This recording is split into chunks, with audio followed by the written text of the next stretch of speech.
Narito po tayo ngayon sa Las Casas, Bataan, dito sa Bagak. Meron pong nais ipamahagi sa atin ang babaeng ito.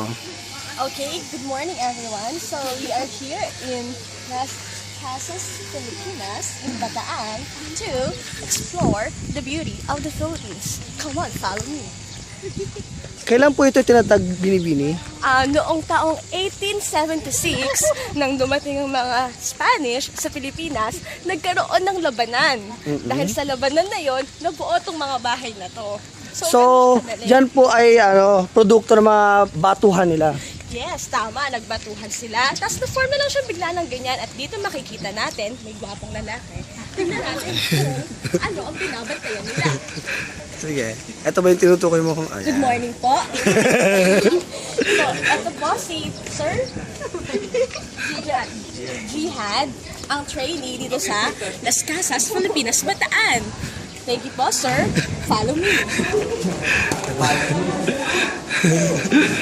Sirang-sira ka na ba? Okay, so, dahil nag-resign na po sa SSA si Teacher Jules, mag-resign na natayo at ang banda na dito.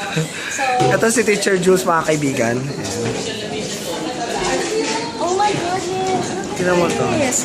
So, nung unang panahon, nung wala ka talagang mga hotel sa Pilipinas, dito ginaganap yung mga junior and senior prom.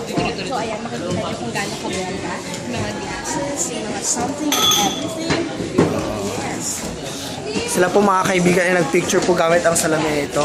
Mga pala, ito si Teacher Nes dyan, si Teacher Ella, at si Teacher Carla. Spider-Man. Tara na. Hindi mo sinama si Spider-Man. Asa si Spider-Man? Ayun. Ito naman po, Oh! kita ninyo, buka dyan. Bawal.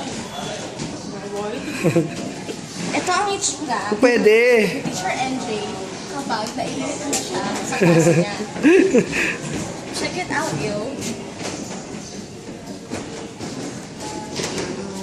So, going off. Hi to the Kuya. Say hi to the camera. Say hi.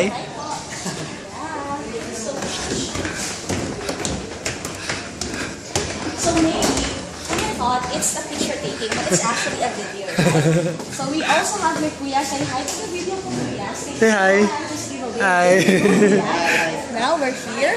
So we are here to, by the way, this is Teacher Marites.